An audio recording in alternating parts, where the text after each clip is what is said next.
friends. Welcome to Bears Game Podcast. This is Today is Not Victory Monday.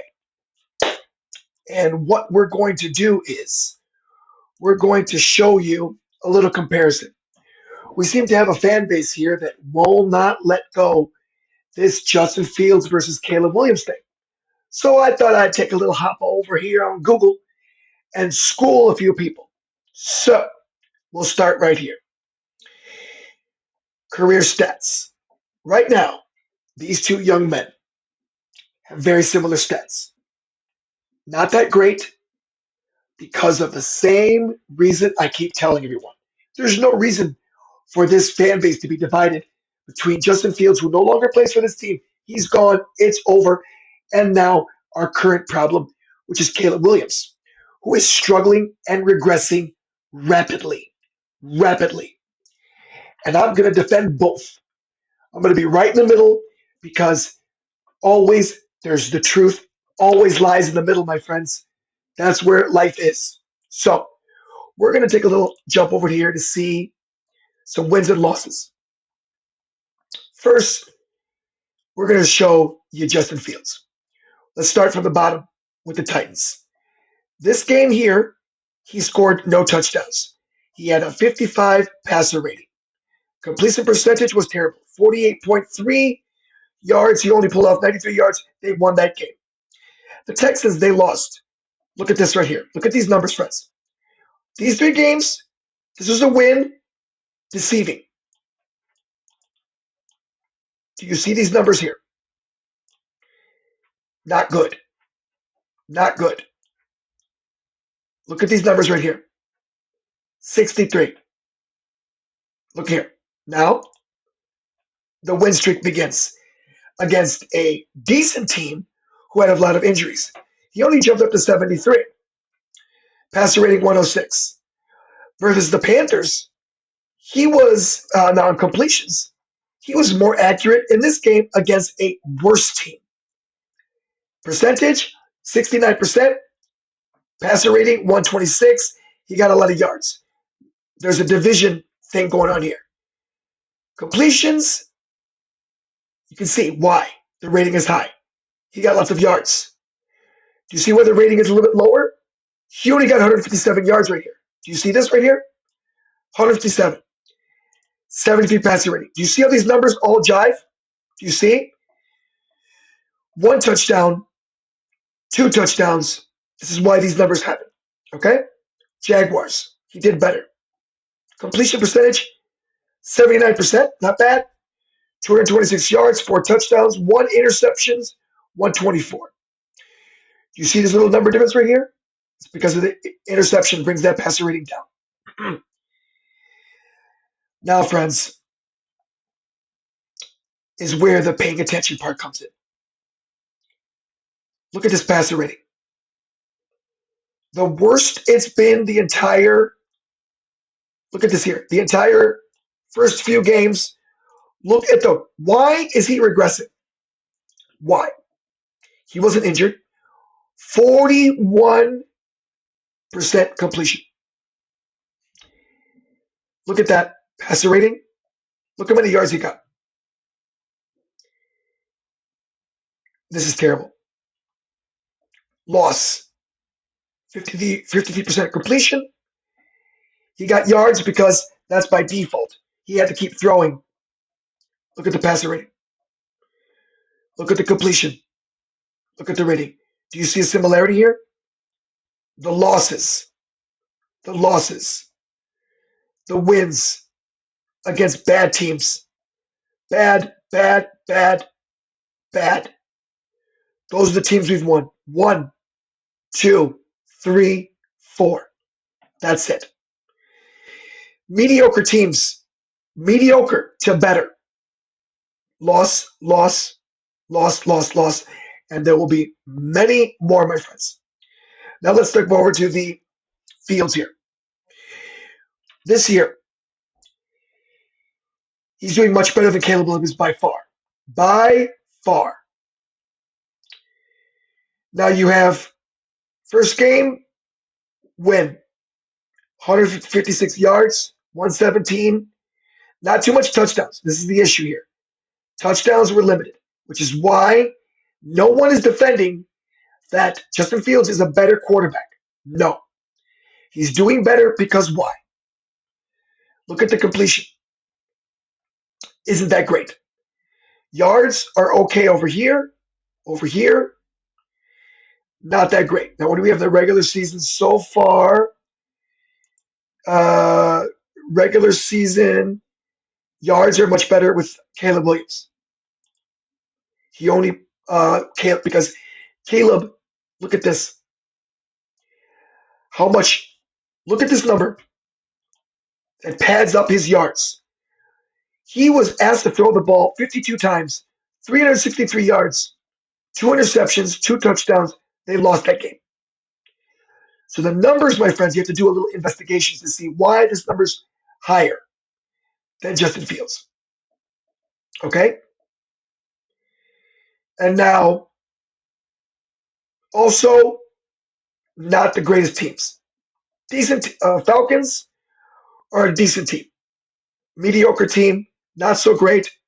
Pretty good team. Cowboys aren't so great. Raiders aren't so great. So, do you see? He lost his starting job to Russell Wilson because Russell is a better quarterback. The point of this discussion is not Caleb Williams versus Justin Fields. It's when you are on a better team, you win more often. You do better. He has more accuracy. His accuracy is better overall. In some of the games, if you look at the accuracy, Regular season, 60.5. He's at 66.3. Not a big difference. The career, 61. 60.5. Same thing. This man's stats would be much better if he played on a different team. It's the fact that we play for the Chicago Bears, which is why this problem has started. This is not a Caleb Williams versus Justin Fields. It is a similar comparison to see what happens when quarterbacks go on different teams. You can just see here.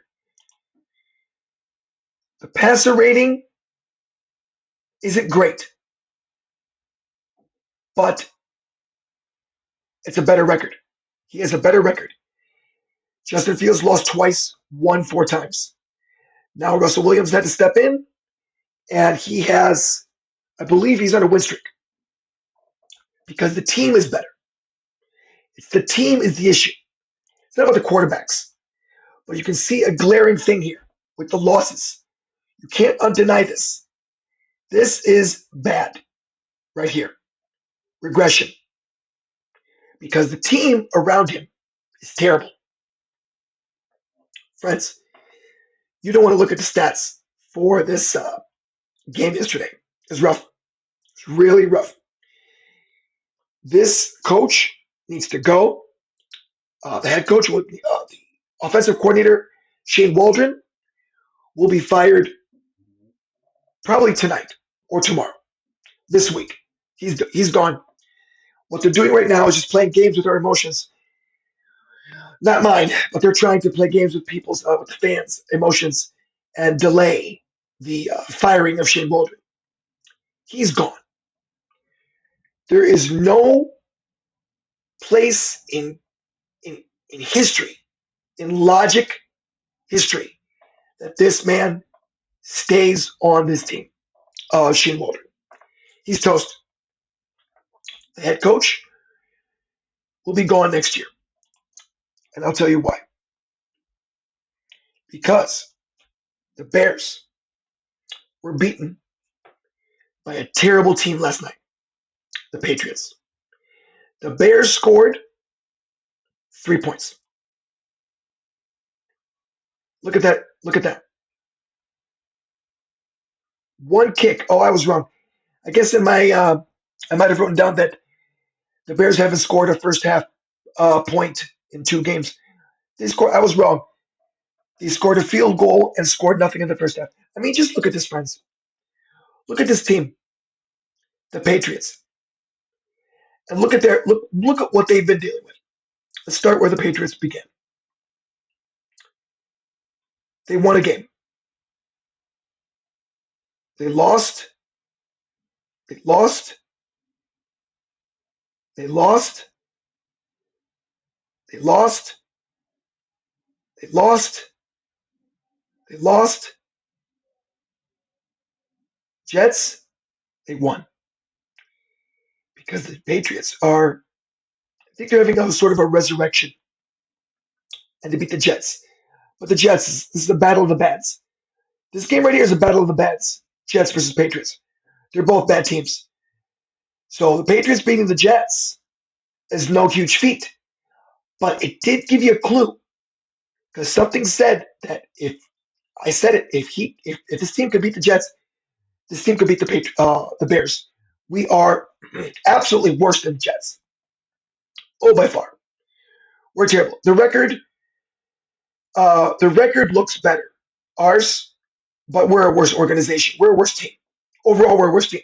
Not by skilled players, not by individual skill players, just as how this game is running and where this team is going for the season. It's toast.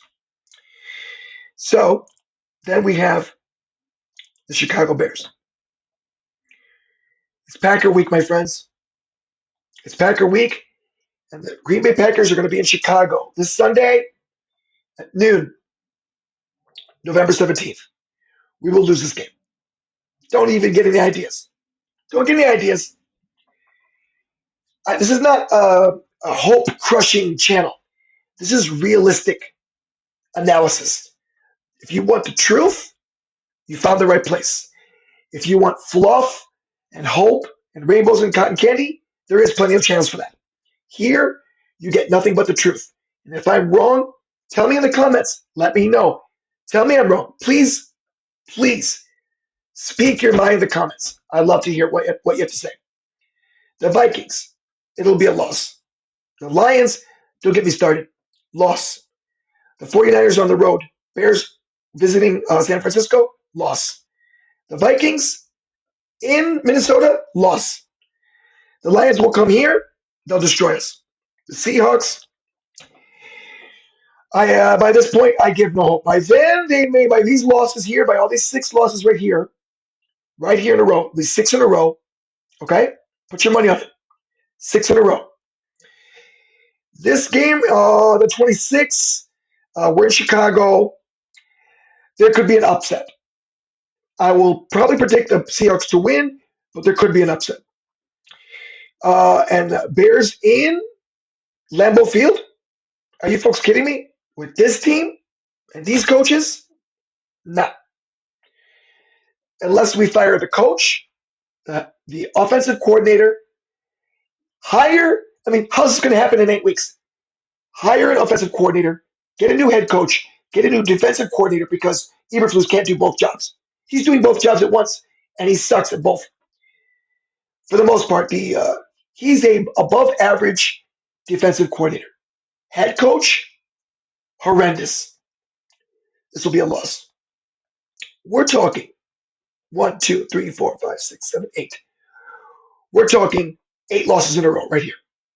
Right here. Buckle up. Buckle up. You heard it here first. We will lose every game for the rest of the season unless there's a massive coach overhaul. Massive. I'm talking major changes. For these 8 games here to not be straight losses. This is what it's going to be. Friends, you guys have a wonderful day. Thank you for checking out the channel. Thank you for your support. Please leave a comment, drop a like, and subscribe if you enjoy the content. And thank you so much, and you guys have a wonderful afternoon.